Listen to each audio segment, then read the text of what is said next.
Baie welkom vir mense wat dalk die eerste keer hierso by ons is. Ons is so bly dat julle hierdie dag gekies het om saam met ons tyd te kan spandeer in die Here se teenwoordigheid. Dis 'n kosbare boodskap wat vanmôre hier is, maar voordat ons begin, Jolandi het vir ons 'n mooi beeld gegee. So daai is, ek weet nie of julle weet nie, maar Willow Bridge is mos gebou op 'n ou tronk. Ou tronk, en hulle het hierso die ouens wat hierso gevange was, het hulle gebruik in die quarry om klippe, bakstene te klip of te kap. En so sy was vanoggend so opgewonde toe sy gehoor het hierdie was 'n ou tronk gewees eintlik. En but Jesus came to set the captives free. En lekker, en natuurlik soos wat Jesus beweeg is die ketTINGs los en daar kom die mense agterna. En dan vanmôre bid ons en ons vertrou dat wat ook al jou bind en jou vashou vanmôre gebreek sal word in Jesus naam. Kan ek 'n amen kry? Lekker. O, julle is lekker. Waar was julle die eerste diens? Yes, want dit was nog vroeg geweest vir hulle. Maar ek is so bly julle is hier. Dankie dat jy gekom het. Sê vir die ou langs jou, ek is so bly jy's hier. Ja, come on. Dis 'n lekker plek om te wees. Waar is dit lekker? Hier's dit lekker. Yes, julle is awesome. Ek hoop almal is al die videokameras aan, want dekker julle moet lekker wees. Ek weet nie hoe gereeld jy op daai plek is nie, maar dit gebeur nogals baie met ons as gelowiges, dat ons op daardie plek kom waar ons voel, ons probeer rus, maar dit is net eenvoudig te moeilik. Dit is moeilik om op daai plek van rus te kom, waar ons net bietjie vrede het, net kop kan skoonmaak, want die oomblik wanneer ons probeer rus, dan is daar 'n klomp gedagtes wat in ons, wat maal, en eintlik ons vrede en ons rus kom steel. Soos ek ook gereeld kom ek op daai plek waar ek is moeg, en ek probeer bid, maar my gedagtes laat dit eenvoudig net nie toe nie. Ek is ook baie maklik aandag afleibaar. Julle sal ook sien partykeer in 'n preek sal ek gaan en dan gaan ons hierdie kant toe. En dan sukkel ek om terug te kom. En dan probeer ons partykeer in ons uitdagings, in ons probleme, probeer ons glo en vertrou dat daar iets amazings gaan gebeur, losbreek. En dan net om op 'n plek van oorweldiging te kom, waar ons net absoluut, dit is net, ek kan nie meer nie, Here, ek kan nie meer nie. En dan vra ons vir die Here vir vrede. Maar wat kry ons? Niks, dit voel net soos oorlog. Dan lewe ons nog in 'n kultuur wat verskriklik gejaagd is. Dit is, die pas is hektiek. Dit is net sodra ons voel, ons kom nou rus, skakel bietjie af en alles, dan is maandag hier, of dis Januarie. Ons trek al amper in Julie. Dis vreeslik. My dogtertjie verjaar vandag. Dit voel soos gister, verstaan, 13. Of sal ek sê 31. Haar pa se kind. Maar moenie dit asseblief nie vas sien nie, want sy like dit nie. Maar sy is my uitgeknip. Moeilik. Baie nice, sag op die oog. Maar moeilik. Maar ons lewe in daai kultuur wat konstant voortdurend jaag na goeders toe, na beter dinge, na groter drome, groter ambisies. En baie keer dan, selfs wanneer ons daardie dinge waaroor ons gedroom het bereik, dan kom ons daarso en ons dink, nou gaan ek vrede kry. Net om agter te kom, nou het ek eers nie vrede nie. So ons bereik van ons kom en ons bereik daardie drome en ons kry daardie toekenninge waarna ons verlang het. Maar dit kom geen vrede nie. Dit stig ons nie. Daar's nog steeds goeders wat wanneer dit gepluk word, dan raak ons angsbevange en onseker. En ons moet ook partykeer vra, hoekom is daar hierdie geweldige dryf binne ons? En julle het dit nou al baie gehoor. Maar daar is daardie prestasie mentaliteit wat ons partykeer het. Daardie van wanneer ek goed doen, dan sal dinge in plek val, dan sal goeders bymekaar kom. Maar hierdie is nie die dinge wat ons daardie vrede gee nie. En dit is ook nie Bybelse vrede nie. Sien, baie keer verlang ek en ons bid, Here, wanneer hierdie ding gebeur het, dan sal ek rus. Here, wanneer hierdie ding in plek is en dinge kom so agter mekaar en die sterre is ge-align en die wind kom uit die regte rigting uit en hierdie persoon sê vir my, hey, die Here sê hy like jou, iets gaan gebeur.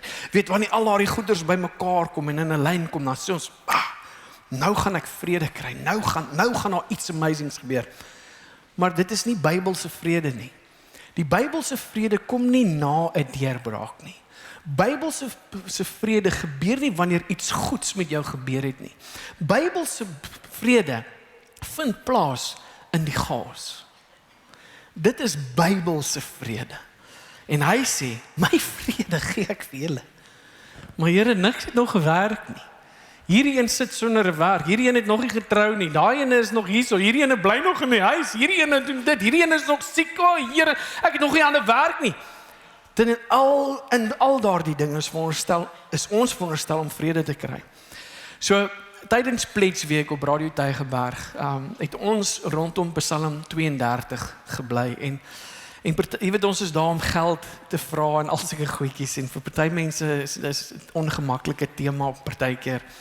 Maar weet jy wat, terwyl ons so deur daardie skrifte gaan, het ek die amazingste tyd saam met die Here en slaan 'n ding wat vir my bitter baie beteken het, voor my voorkop, né?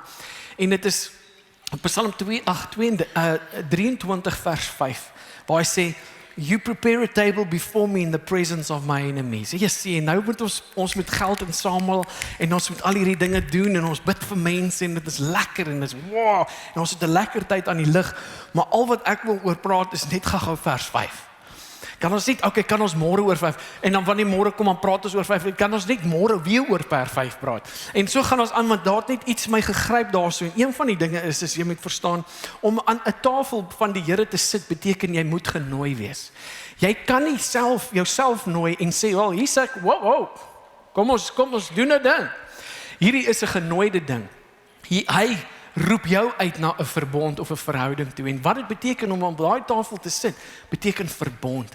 So nou verbeel jou, ek sien, want daar het baie goeders in Dawid se lewe gebeur.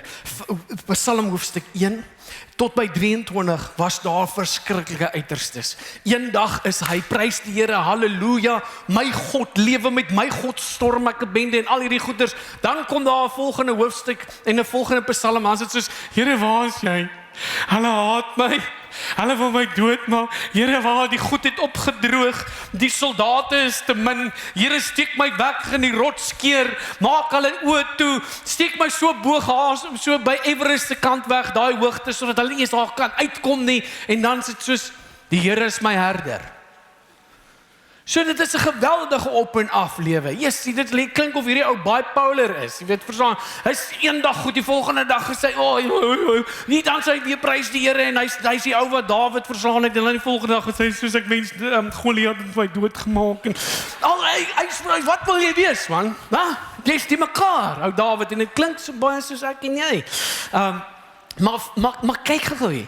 Verbeel jou hierdie ding, jy word gejaag, jou lewe is in gevaar. Hier's 'n bende wat jou storm, hulle wil jou kaap. Hulle wil jou hijack.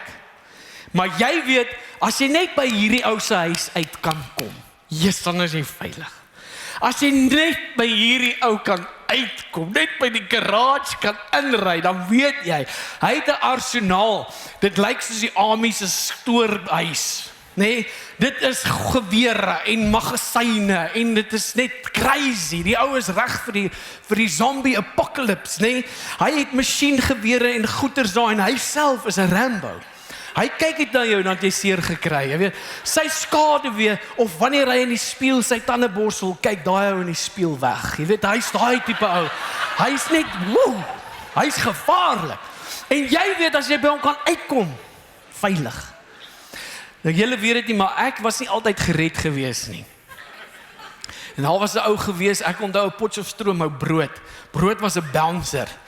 En ek was ook vir 'n rukkie was ek 'n uitsmyter gewees, maar brood was, jy het geweet hy's 'n bouncer. Hy staan so voor by daai deur. So, maar ek neem aan brood, jy het vir hom 2 broodjies gebring en dan het hy jou laat ingaan en dan kon jy maar gaan jolly, jy weet. En maar ek onthou as ek in die moeilikheid was of gekom het, soek ek vir brood. Brood like my. Hy like my, hy eet my, jou brood. En dan ons, as daar iets is, dan is ek daar by brood, dan skuur ons skouers, ons is soos brood, let's go. En dan staan ons soos hooligans in die straat en beklei. Maar, En daar was ook 'n ou Dick Douman. En Thomas Abbott, groot dik pelle van my in die Kalahari. As ons in die moeilikheid is en daar's probleme. Waar's ou Dick? Waar's ou Tommy? Dan weet ek, yes, hierdie ouens gaan nou vet pret hê, né? En dan dis verkeerd, die hoërskool ouens en jong ou is son, dis nie reg nie.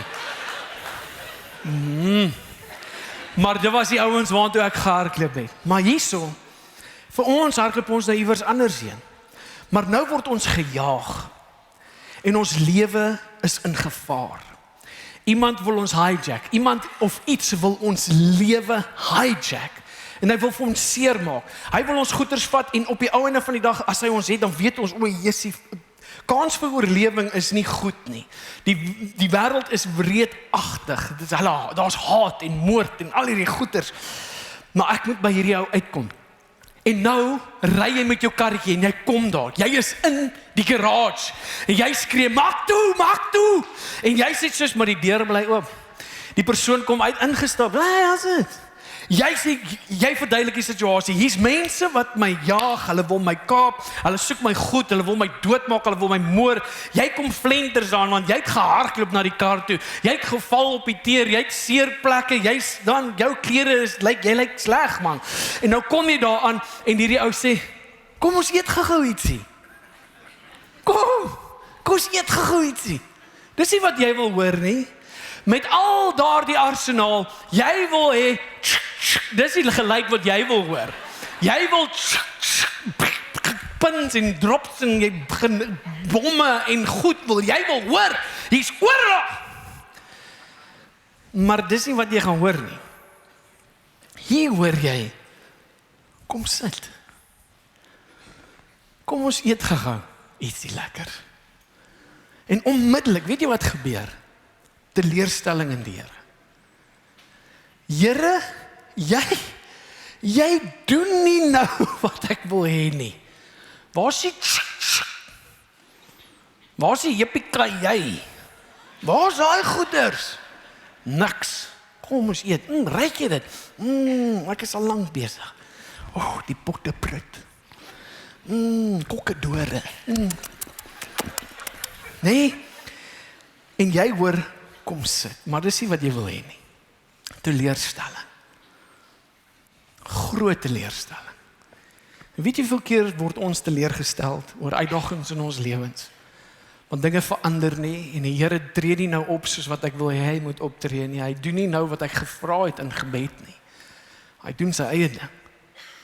Hy sê vir my, kom ons sit gou. Weet jy hoe frustrerend is dit vir party mense? Weet jy hoe moeilik is dit om in daardie plek te gaan sit? Maar weet jy wat? Dit is omdat ons nie die konteks verstaan nie. Ons weet nie wat sit alles behels en wat dit alles beteken nie. Dit is 'n magtige openbaring wanneer jy verstaan wat dit is wanneer die Here sê, kom sit. Sien, kom sit beteken ek sluit 'n verbond met jou. Nie enigiemand mag hier so sit nie. Jy is my familie. Ek nooi jou in tot 'n spesiale plek, 'n geleentheid vir jou om 'n vriend te word. Ek nooi jou in na 'n plek waar jy in my teenwoordigheid is. En waar jy kan rus, waar jy kan ontspan. Maar dit is nie wat ons wil hê nie. Ons soek iets anders. Maar sien, hier sê, to be seated at the king's table means that you were not just accepted, but you were favored. Jy het guns ontvang. Jy het guns ontvang en daarom sê hy vir jou kom. En weet jy wat is vir my so mooi? Daar is Jonathan het 'n seun gehad wat heeltemal verwerp was deur die samelewing. Hy het glad nie 'n plek van eer of niemand in daardie tyd het hom vereer omdat hy Jonathan se seun is nie. Nee, hy was die skuim van die aarde. Hy was 'n niksnut, hy was niks werd gewees. Hy was gebroken en mense het hulle rug op hom gedraai. Niemand wou betrokke gewees het of onthou het nie. En Dawid onthou vir Mephiboset. En hy sê vir hom in 2 Samuel 9 vers 7, hy sê, don't be afraid. David said to him, I will surely show you kindness for the sake of your father Jonathan. I will restore you and give you all the land that belonged to your grandfather Saul, and you will always eat at my table.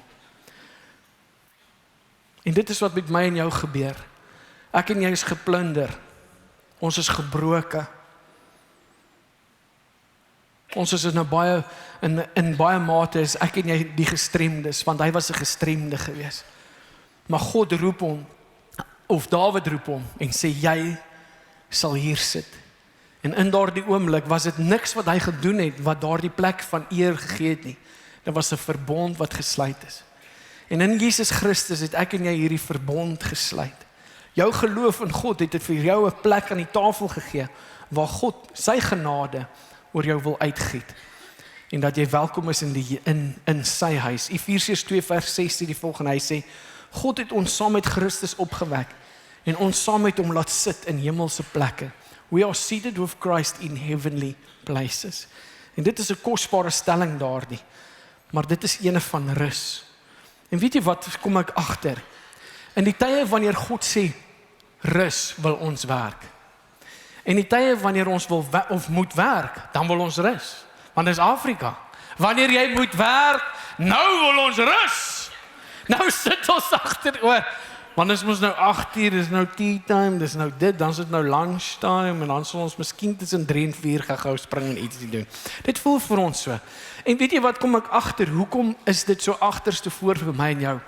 Is want, wanneer dit met iemand anders te doen het, wanneer dit iemand anders se lewe beïnvloed, wanneer daar uitdagings in ander mense se lewens is, sê die Bybel, kom, dra mekaar se laste, gee om, saai, maai, besoek, wanneer iemand in sonde is, gaan na hom toe, help die broer met 'n sagmoedige gees, as hy nie vir jou wil luister nie, kry nog iemand, gaan terug na daai ou toe, maar gaan, tel die hande op, stig, bemoedig, tel op, versoen hulle met die Here,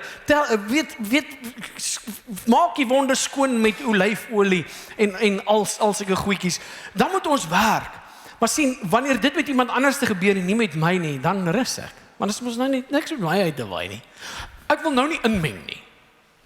So ek gaan bid. En dit is soos 'n ou op Facebook nou die dag, kom ek op my feed, kom maar ou toe.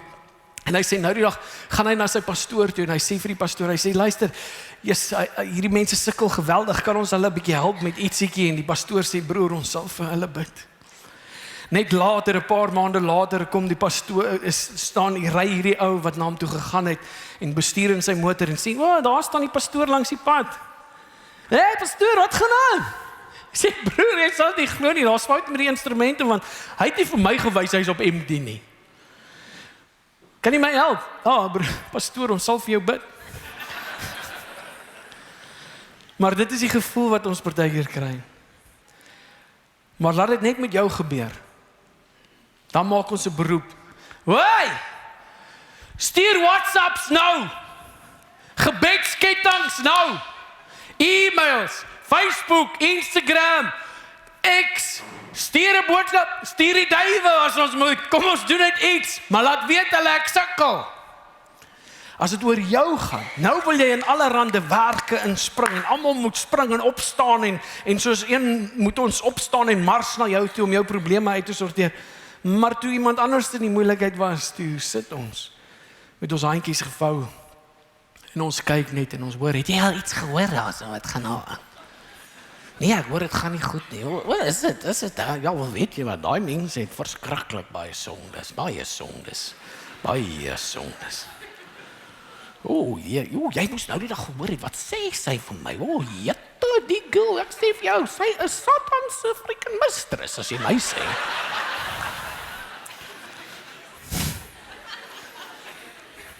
Sien wat ek nou gesê het van aandag afleibaar? Maar dis presies wat ons doen. Wanneer dit oor jou gaan, dan moet die Here nou spring. Maar as dit oor iemand anders te gaan, dan is ons baie maklik om te wag. Weet jy, daai selfde ding het gebeur in Lukas hoofstuk 13. In Lukas hoofstuk 13 lees jy daarso van vers 4 af, dat daar in Siloam, in Siloam was daar 'n toring wat geval het, en 18 mense is dood in daardie ongeluk. En die Israeliete of die disippels praat met hulle self en sê onder mekaar, sê hulle, daai ouens moes gesondig het vir die Here om dit te doen. Hy moes hulle uitgehaal het. Baie soos wat ek gedink het toe die tsunamies tref, daar in Asië, toe sê ek ook vir iemand, jy weet, dis al die klein beeldjies, jy weet. Naïef. Min besef ek dat die Here vir hulle ietsie probeer leer en sê, dink julle dat Here is meer geregtig as hierdie mense, omdat dit nie met julle gebeur het nie, maar met hulle. En Jesus leer vir sy disippels hierdie ding en hy sê vir hulle, jy moet besef dat lewe is nou verby. Dat teleurstellings, dat traumatiese ervarings gebeur met goeie mense en slegte mense. Wees jy net altyd gereed, want jy weet nie wanneer dit jou laaste dag is nie. En so rebuke die Here die disippels en sê, jy's geen beter as enige iemand anders nie. Al wat jy is genade. Peace is not the absence of the enemies. It is the presence of God. Peace is not the absence of enemies, it is the presence of God. Ek weet nie of jy agtergekom het nie, maar ons as gelowiges het altyd uitdagings. Daar is altyd iets wat ons vrede wil steel, daar is altyd iets waarmee ons sukkel. En wanneer ons die evangelie oopmaak, dan lees ons uit die woord uit wat 'n spieël is van wie Christus is en ons moet begin onsself sien, so toegewy, so onderwerpe, so afhanklik aan die Here, net soos wat Jesus was. En hy gee vir ons hierdie beeld in die Bybel. En wanneer ons begin stap, en dit is waar Timoteus bemoedig word deur Paulus, en Paulus sê vir Timoteus, sien vir 'n persoon wat streef na heiligheid, en wat 'n lewe van onafhanklikheid aan die Here leef, vir hom gaan daar moeilikheid op hierdie aarde wees. There will be a lot of suffering. En suffering beteken nie net dit is lyding, maar uitdagings. Omdat jy gelowige in die spore van Christus stap. Want jy het ewigheid perspektief, nie tydelike verligting nie. Jou denke is ver hoër as die van 'n onheilige persoon, 'n persoon wat ongelowig is teenoor die Here. En so kom die Here en hy sê, wat weet jy wat? Dis tyd dat julle in my rus inkom. Hebreërs 4 vers 10, hy sê, want wie in sy rus ingegaan het, rus ook self van sy eie werke, soos God van syne. En so wil die Here hê dat ek en jy moet begin oorgee. Rus beteken nie jy gee op nie, rus beteken jy gee oor. Jy tree nog op, maar nie uit paniek nie, uit vrede. Jy huil dalk nog oor omstandighede, maar jy het hoop. Jy voel seer gemaak in die proses. Jy verstaan nie altyd nie, maar jy weet, jy is nie alleenig nie. En dit is wat hierdie tafel vir my en jou beteken. Rest is not the escape from reality, it is having strength in a greater reality. Sy koninkryk, sy teenwoordigheid, sy wil op hierdie aarde, in jou lewe. Sien, wanneer ons rus in God se vermoëns, beteken dit dat sy teenwoordigheid dra ons deur die storms wat ek en jy nie kan stilmaak nie. En dit maak ons hart sag, dit hou ons geloof sterk en ons hoop lewendig. En dit is waaroor dit gaan. Sien, Dawid skryf nie een keer in sy psalms of in Psalm 23 en die Here sort als uit vir my nie. En van daardie dag het Dawid net nooit gesukkel nie. I wish dit daar gestaan. Ek wens dit daar gestaan. Partykeer as jy 'n klomp Amerikaanse preke luister, dan klink dit vir jou presies so, die Here gaan nooit weer sukkel nie. Dis nie die waarheid nie. Hy sê, al gaan ek deur die dal van doodskade wee, ek sal nie vrees nie, want U is met my. Hy sort nie alles uit nie. Why? Hoekom? Want deur die beproewinge openbaar hy homself aan my en jou. Jy leer hom ken op maniere wat jy nooit sou gedoen het, as dit nie was vir hierdie uitdaging nie. Baie van die uitdagings het ons gebring tot bekering, waar ons gedraai het na God, waar ek so high soos 'n kite, so hoog soos 'n spook was, en skielik het ek 'n ervaring met God, en ek het 'n Damaskus ervaring, en ek kan getuig dat God enige persoon kan red. Want ek het hom nie gesoek nie, en ek kon hom ook nie verdien het nie. Die tweede ding wat ons moet verstaan, wat hierdie tafel beteken, dit beteken beskerming vir jou. Sien, in antieke tye, wanneer ons gaan sit het aan iemand se tafel, en 'n gas of 'n gasheer nooi ons, en hy sê, kom in sit, onmiddellik wat daardie persoon gedoen het, en dan moet jy verstaan, om genooi te word is 'n diep denkende besluit. Hierdie is nie 'n ligte besluit nie. In daardie tye, wanneer jy iemand genooi het na jou huis toe, en jy weet van hulle issues en hulle probleme, dan het jy gaan sit en dink, gaan ek hierdie ou nooi vir 'n braai? Want as ek hom nooi vir 'n braai, sê ek vir hom, jy's my pel. Jy's soos familie. Jy's soos 'n broer wat ek nooit gehad het nie. Ek besluit 'n verbond met jou. Die tweede ding wat hy sê is jou vyande is my vyande. As jy aan my tafel sit, is dit my verantwoordelikheid om jou te beskerm. I got your back. So hierdie was 'n diep. Dit was nie net sommer, o Jan, hulle kom vir 'n braai nie. Nie as Jan gekom het, dan het jy sy pakkie ook genooi. So dit was soos 'n, yes, ons gaan ons nou vir Jan mooi. Weet jy hoe min mense was genooi in daai tyd? Maar weer eens, peace is not the absence of the enemies, it is the presence of God. En wat vir my so mooi is wanneer God jou innooi en hy sê, kom sit hier, dan posisioneer hy homself tussen jou en die gevaar. Hy's tussen ons. Maar hier is die ding, maak nie daai deur toe nie. Hier kom die ouens aangestorm, dit is net kar, jy hoor al die geluide en hulle kom in en dit is net chaos. Jy sit aan die tafel, finally het jy nou besluit, okay, wel nie, hy gaan nou niks maak nie, hy gaan nie move nie, maar ten minste is ek nie alleenig nie, so nou sit jy maar. Maar jy is angsbevange, die vrees is daar, jy hoor hoe al hierdie ouens asem, kom, gaan jy hierdie kant daar, jy hoor alles, jy hoor die geluide, hulle haal asem hier, dit klink of dit hier langs jou oor is. Jy hoor hulle harte klop.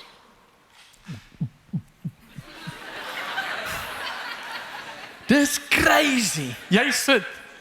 Jy smaak jy wil onder die tafel wegkruip.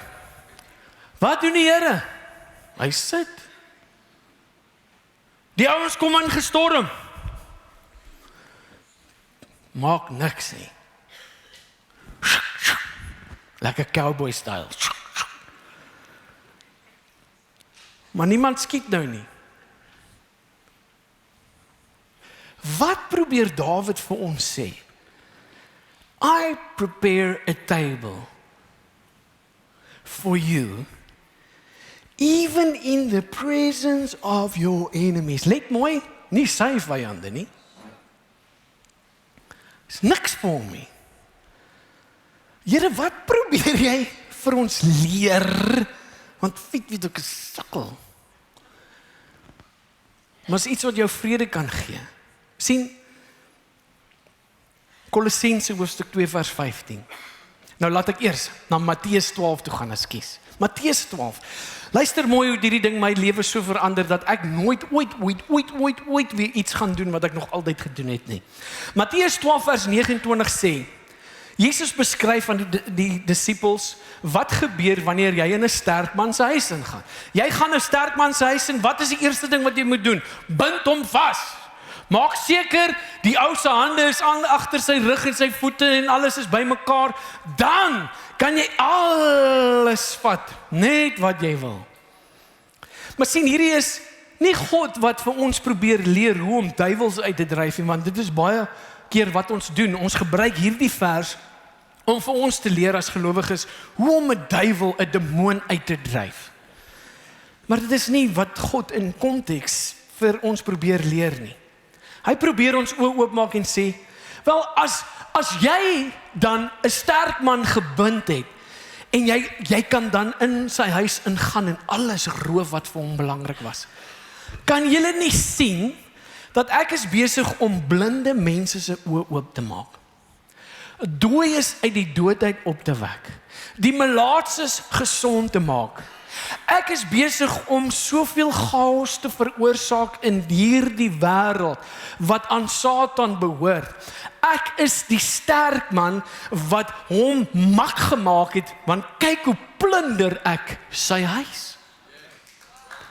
I am bringing destruction to the enemy's house. Alles wat hy opgerig het, vernietig ek. En so het ek hierdie openbaring.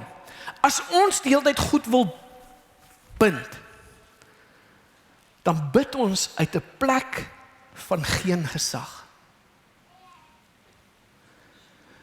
Want die openbaring dat ons net kan gaan plunder sonder om te bid, beteken ons maak staat op sy werk en nie myne nie. Dis huge.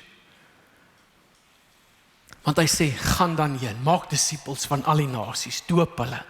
In die naam van die Vader, Seun, Heilige Gees, dryf daai demone uit, wek hulle uit, die dood uit, doen jou ding, verkondig die evangelie. En alles wat ek julle geleer het, leer ook vir hulle, sodat hulle kan aangaan en die disippels wat julle maak, gaan leer. Plunder voort. He's a dog on a leash. Colossense 2 vers 15. And having disarmed the powers and authorities, he made a public spectacle of them, triumphing over them by the cross. 'n Hond wat op 'n leiband is, kan nog sekere goedjies doen, maar hy is beperk in sy vermoëns. Satan, as gevolg van dit wat Jesus gedoen het, is Satan beperk in dit wat hy kan doen. Hy is nie almagtig nie, hy is nie alomteenwoordig nie, hy is nie alsienend, alwetend nie.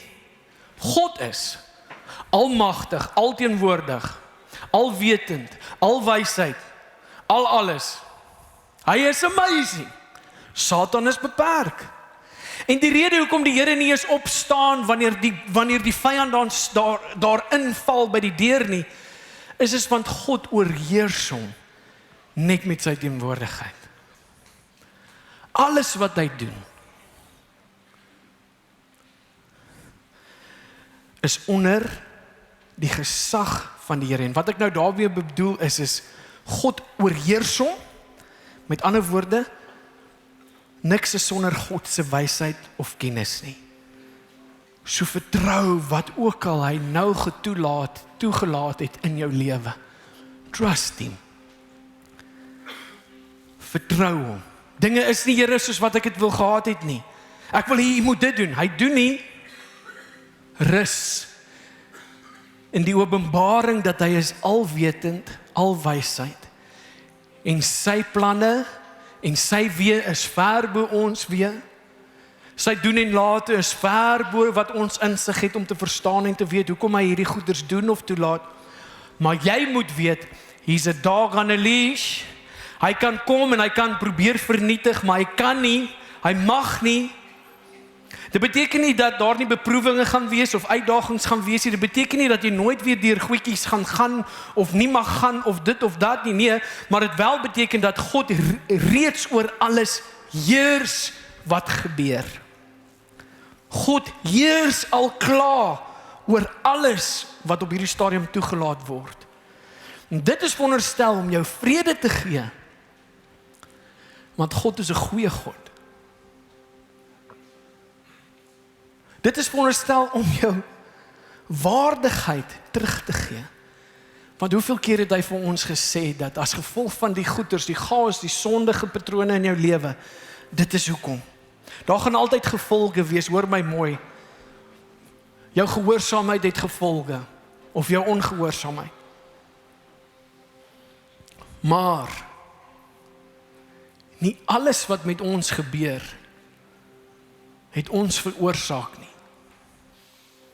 En hoeveel keer wou hy ons soos 'n stiefkind laat voel het in 'n huis, waar hy sê, jy's nie stief nie, jy's my kind.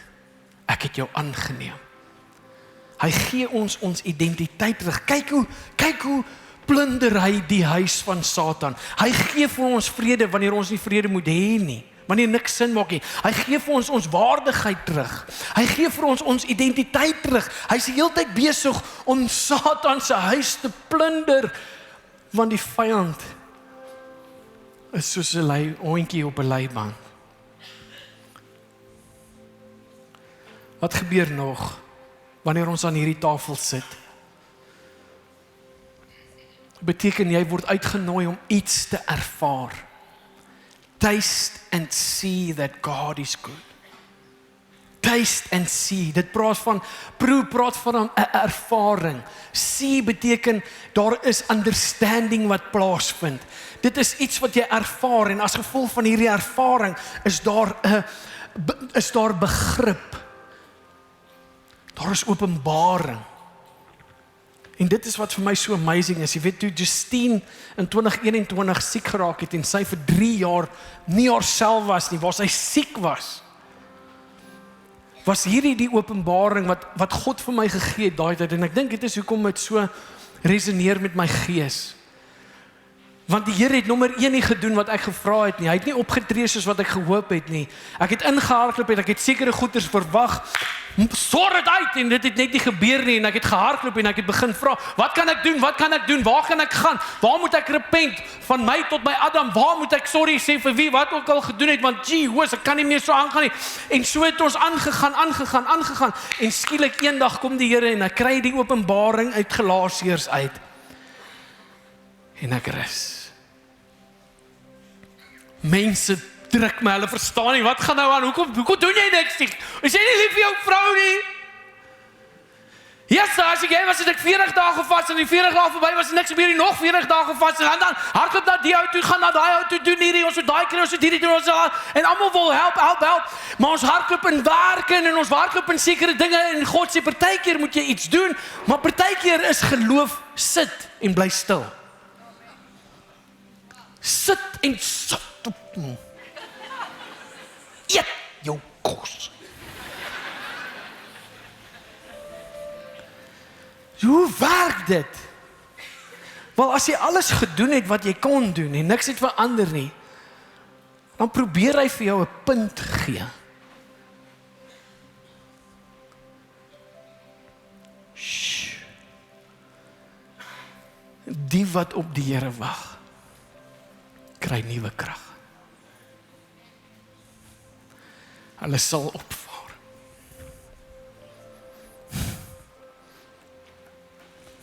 En kry ek rus en 'n belofte dat God gaan hierdie ene vat. 3 jaar. Maar ons het gewen.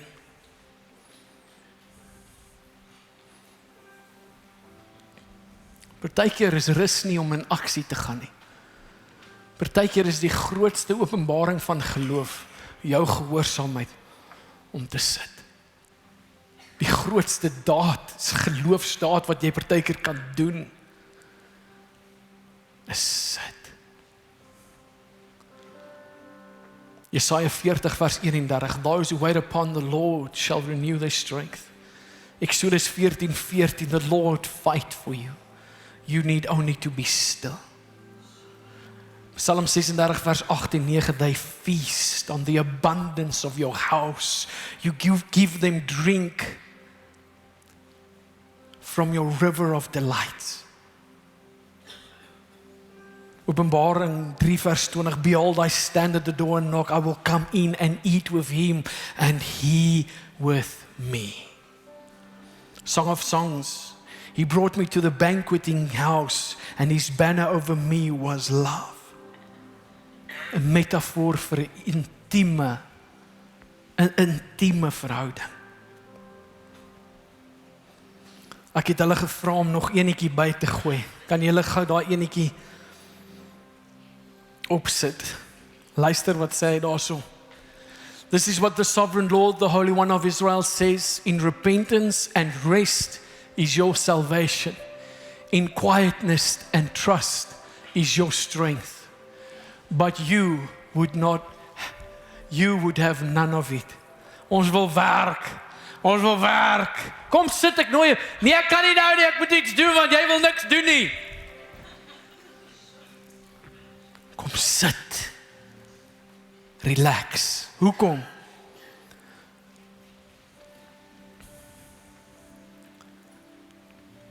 Want ons kan rus, want hy is besig om te waak. Sê ons nie ook partykeer in ons gebede dat hy is die God wat oor Israel waak nie. Waak hy nie oor ons nie. Jy kan eet want hy beskerm. Jy kan asemhaal want hy is naby. Hy posisioneer homself tussen jou en die vyand. Dit is vir my so mooi. Kan die bedieningsspan asseblief vorentoe kom? Ons geweldig baie mense wat op hierdie moeilike plek is. Wat jy sukkel om oor te gee of te vertrou. Jy sukkel om geloof te hê om aan die tafel te gaan sit. Jy probeer dit verdien, jy dink jy's welkom op die tafel wanneer jy alles uitgesort het, want alles in plek is. Here, gee my net 'n oomblik, dat ek gaan my lewe uitsorteer. Here, gee my net gou 'n oomblik, ek sal kom sit, dankie vir die uitnodiging, ek aanvaar dit, maar kan nie nou kom nie. Ek wil net gou hierdie ding uitsort. Die Here sê, jy kan niks uitsort en dan kom sit nie. Om dit uit te sort, moet jy kom sit. Jy moet kom sit voordat dit uitgesort kan word. En dit is die belofte wat hierdie tafel vir my en jou aanbied. Is vrede ten spyte van die omstandighede. Hebreërs 12 vers 2, fix your eyes on Jesus. Fix your eyes on Jesus. Verklaar saam met my, maak asseblief julle oë saam met my toe, maar verklaar saam met my, ek is genooi. Ek is geliefd. Ek is beskerm. Ek is gevoed. Ek rus in Christus. My vyande kyk toe, maar my herder oorheers. Hemelse Vader, ons dankie dat U ons genooi het.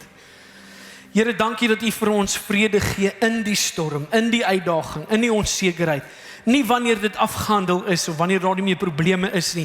Here, ons aanvaar in geloof hierdie vrede wat alle verstand te bowe gaan, want niks maak sin nie. Daar is niks om oor vrede te hê nie. Daar is niks uitgewerk nie. Niks het in plek geval nie. Dinge is chaos. Die goeders lyk te mekaar. Ons is onseker, ons is bang. Ons twyfel in die vermoë om te voorsien. Ons twyfel of U ooit voor ons uitgaan. Ons twyfel selfs of U hier teenwoordig is. Ons weet nie eens of U ons gebede hoor nie. Here, ons is die mekaar, ons is bang, ons voel alleen.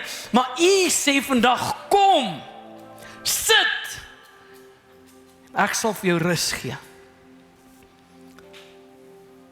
Ek herinner jou aan die verbond wat gesluit is in Christus. My vrede wat ek vir jou sal gee. My Vader wat aan almal sal voorsien.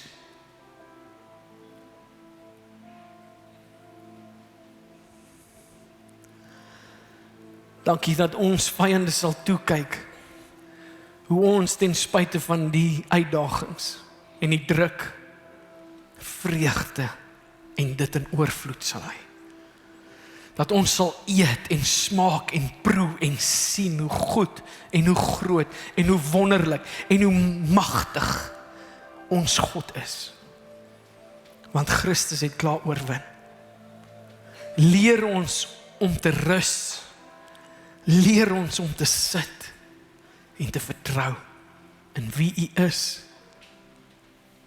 Versterk ons inwendig, Here, en beïnvloed ons tot vrugbaarheid, is my gebed in Jesus naam. Almal sê bietjie? Amen. Was dit okay? Is julle okay?